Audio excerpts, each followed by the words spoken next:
નમસ્કાર, હું છું માર્ગી. આપની સાથે હેડલાઇન્સમાં જોઈએ કેટલાક મહત્વના સમાચાર. આપના ગુજરાત પ્રદેશ સંગઠન મંત્રી રામ ધડુક વિરુદ્ધ એક વ્યક્તિએ ઉઘરાણી અને ધમકી આપવાનો આરોપ લગાવીને પોલીસ ફરિયાદ નોંધાવી છે. આ બાબત સાથે જોડાયેલો એક ઓડિયો પણ વાયરલ થયો છે. ધડુકે આ આરોપોને સંપૂર્ણ ખોટા ગણાવીને ભાજપ નેતાઓ અને તેમના મળતિયાઓને બદનામ કરવાનું ષડયંત્ર ગણાવ્યું છે. તેમના મુજબ ફરિયાદીએ અગાઉ તેમની પાસેથી ઉછીના પૈસા અને વસ્તુઓ લીધી હતી, જે પરત ન આપવા માટે આ કાવતરું રચાયું છે. મહારાષ્ટ્રના મુખ્યમંત્રી દેવેન્દ્ર ફડણવીસે 7 નવેમ્બરના રોજ મુંબઈમાં એક ખાસ સન્માન સમારોહ દરમિયાન મહિલા ક્રિકેટ વર્લ્ડ કપ વિજેતા ટીમના 3 સ્ટાર ખેલાડીઓ સ્મૃતિ મંધાના, જેમિમા રોડ્રિગ્સ અને રાધા યાદવનું સન્માન કર્યું હતું. મુખ્યમંત્રીએ ત્રણેય ખેલાડીઓને 2.25 કરોડ રૂપિયાના રોકડ પુરસ્કારો અર્પણ કર્યા અને તેમને મહારાષ્ટ્રનું ગૌરવ ગણાવ્યા હતા. પશ્ચિમ બંગાળના મુખ્યમંત્રી મમતા બેનર્જીએ SIR ફોર્મ ભરવાના અહેવાલોને સંપૂર્ણપણે જૂઠા અને ભ્રામક ગણાવ્યા છે.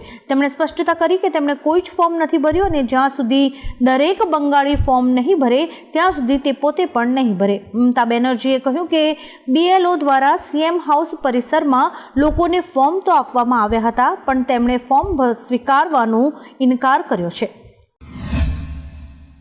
ICCએ જાહેરાત કરી છે કે T20 વર્લ્ડ કપ 2026ની ફાઇનલનું આયોજન અમદાવાદના નરેન્દ્ર મોદી સ્ટેડિયમમાં થશે. ભારત અને શ્રીલંકા સંયુક્ત રીતે આ ટુર્નામેન્ટનું આયોજન કરશે. ટુર્નામેન્ટની મેચિસ અમદાવાદ, દિલ્હી, કલકત્તા, ચેન્નાઈ અને મુંબઈ સહિત 5 ભારતીય શહેરોમાં રમાશે. આ સ્ટેડિયમ દુનિયાનું સૌથી મોટું ક્રિકેટ સ્ટેડિયમ છે, જેમાં 1.32 લાખ દર્શકોની બેઠક ક્ષમતા અને આધુનિક સુવિધાઓ છે. ન્યૂયોર્કના નવા મેયર ઝોહરાન મમદાનીની જીતથી શહેરના શ્રીમંતોની ચિંતા વધી છે. મમદાનીની અબજોપતિઓ પર નવો કર લાદવાની નીતિના કારણે એક સર્વે મુજબ ન્યૂયોર્કના 9% લોકો એટલે કે આશરે 7.6 લાખ લોકો શહેર છોડી શકે છે. ટેક્સાસના ગવર્નર ગ્રેગ અબોટે 100% ટેરિફ લાદવાની ધમકી આપી છે, જ્યારે કે ટેનેસીના ગવર્નરે ન્યૂયોર્કના અબજોપતિઓને ઓછા કર સાથે રોકાણ કરવા આમંત્રણ આપ્યું છે. ભારતના રાષ્ટ્રગીત વંદે માતરમના 150 વર્ષ પૂર્ણ થવા નિમિત્તે દેશભરમાં ઉજવણી થઈ રહી છે. આ ગીતની રચના પાછળ એક રોચક કિસ્સો છે. તેના કવિ બંકિમચંદ્ર ચટ્ટોપાધ્યાય અંગ્રેજ સરકારમાં ડેપ્યુટી મેજિસ્ટ્રેટ હતા. 19મી સદીના અંતમાં ટ્રેનમાં મુસાફરી દરમિયાન બારી બહાર દેખાતા સુંદર દ્રશ્યોથી પ્રેરિત થઈને તેમણે આ ગીત રચ્યું હતું, જે આનંદ મઠ નવલકથામાં પ્રગટ થયું. વંદે માતરમનો અર્થ થાય છે, હે માતૃભૂમિ તને નમન. હવામાન નિષ્ણાત અંબાલાલ પટેલે તાજેતરના નિવેદનમાં રાજકારણીઓ પર ગંભીર આક્ષેપો કર્યા છે. તેમણે જણાવ્યું કે રાજકારણીઓ ગ્રાન્ટ ખાઈ જાય છે. સ્મશાનથી લઈને ગૌચર સુધીની જમીનો પણ રાજકારણીઓના સ્વાર્થ માટે વપરાઈ રહી છે. અંબાલાલ પટેલે આ નિવેદન દરમિયાન સરકાર અને તંત્રને જવાબદારીપૂર્વક કામ કરવાની અપીલ કરી હતી. તેમના નિવેદનથી રાજકારણ ગરમાયું છે. ભારત કરતાં સસ્તું સોનું મળી રહેતા ભૂતાન હવે ખરીદીનું નવું ડેસ્ટિનેશન બન્યું છે. ભૂતાનમાં સોના પર કોઈ જ ટેક્સ નથી અને પ્રવાસીઓને ડ્યુટી ફ્રી દુકાનો પરથી ખરીદીની છૂટ છે. જોકે વિદેશીઓએ ઓછામાં ઓછી 1 રાત અધિકૃત હોટલમાં રોકાવું પડશે. થિમ્પુ અને પારોમાં ટેક્સ મુક્ત સોનું ઉપલબ્ધ છે. ભારતીય નાગરિકો પુરુષો માટે 20 ગ્રામ અને મહિલાઓ માટે 40 ગ્રામ સુધી સોનું ડ્યુટી ફ્રી લાવી શકાય છે. દિલ્હીના ઇન્દિરા ગાંધી ઇન્ટરનેશનલ એરપોર્ટ પર એર ટ્રાફિક કંટ્રોલ સિસ્ટમમાં ટેકનિકલ ખામી સર્જાતા અફરાતફરીનો માહોલ જામ્યો હતો. આ ખામીને કારણે 100થી વધુ ફ્લાઇટ્સ મોડી પડી હતી, જેમાં આવતી અને જતી બંને ફ્લાઇટ્સનો સમાવેશ થાય છે. એર ટ્રાફિક કંટ્રોલ અધિકારીઓ ફ્લાઇટ પ્લાન વગર મેન્યુઅલી કામ કરી રહ્યા હતા, જેના કારણે ફ્લાઇટ લગભગ 50 મિનિટ સુધી મોડી પડી રહી હતી. ખામી દૂર કરવાના પ્રયાસ કરાયા હતા. વડાપ્રધાન શ્રી નરેન્દ્ર મોદીએ આજે વંદે માતરમની 150મી વર્ષગાંઠની રાષ્ટ્રવ્યાપી ઉજવણીનો પ્રારંભ કરાવ્યો હતો. દિલ્હીમાં આયોજિત કાર્યક્રમમાં તેમણે સ્મારક ટપાલ ટિકિટ અને સિક્કો પણ બહાર પાડ્યા હતા.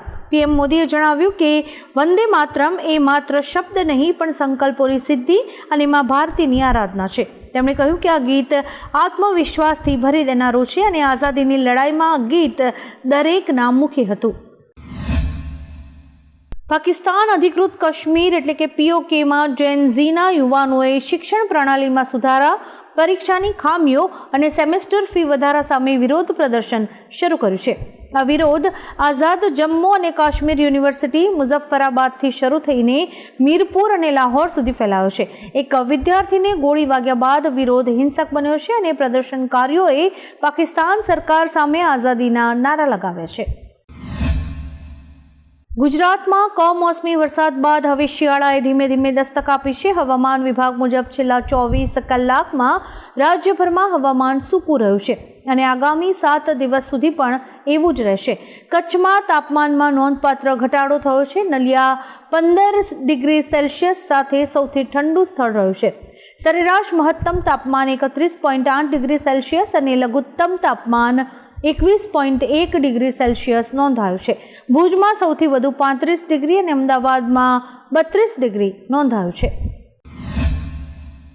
ટીવી જગતનું લોકપ્રિય કપલ નીલ ભટ્ટ અને ઐશ્વર્યા શર્માના સંબંધોમાં ભંગાણ પડ્યું છે.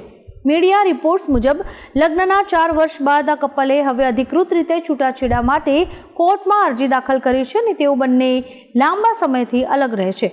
જોકે બંને તરફથી આ અંગે કોઈ સત્તાવાર નિવેદન નથી આવ્યું. ઐશ્વર્યા શર્માની સોશિયલ મીડિયા પરની ક્રિપ્ટિક પોસ્ટથી છૂટાછેડાની અટકળોને વધુ સમર્થન મળ્યું છે. ભારતીય ક્રિકેટર મોહમ્મદ શમીને ફરી ટીમ ઇન્ડિયામાંથી બહાર રાખવામાં આવતા તેમના કોચ મોહમ્મદ બદરુદ્દીને પસંદગીકારો પર સવાલ ઉઠાવ્યા છે. કોચનું કહેવું છે કે શમી શાનદાર ફોર્મમાં છે, તેમ છતાં તેમને જાણી જોઈને અવગણવામાં આવી રહ્યા છે. શમીએ રણજી ટ્રોફીની શરૂઆતની 3 મેચીસમાં 15 વિકેટ્સ લઈને ફિટનેસ અને લય સાબિત કરી છે. આમ છતાં તેમને સાઉથ આફ્રિકા સામેની ટેસ્ટ શ્રેણી માટે ટીમમાં સ્થાન નથી મળ્યું. કોચે આને ચયન નહીં રાજનીતિ ગણાવી છે. અમેરિકામાં સરકારી શટડાઉન બીજા મહિનામાં પ્રવેશતા એર ટ્રાફિક કંટ્રોલર્સની અછતને કારણે સંકટ ઘેરું બન્યું છે. FAA જાહેરાત કરી છે કે મુસાફરોની સલામતી જાળવવા માટે શુક્રવારથી ન્યૂયોર્ક, લોસ એન્જલિસ અને શિકાગો સહિત લગભગ 40 મુખ્ય એરપોર્ટ પર ફ્લાઇટ્સનું સંચાલન બંધ કરવું પડશે.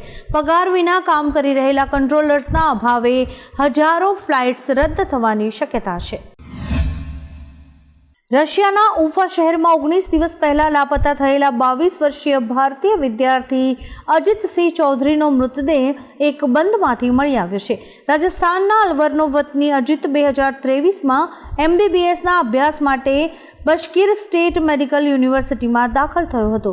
પૂર્વ કેન્દ્રીય મંત્રી જીતેન્દ્રસિંહે દાવો કર્યો છે કે અજીતના કપડાં અને મોબાઈલ 19 દિવસ પહેલા નદી કિનારે મળ્યા હતા અને આ એક શંકાસ્પદ ઘટના છે.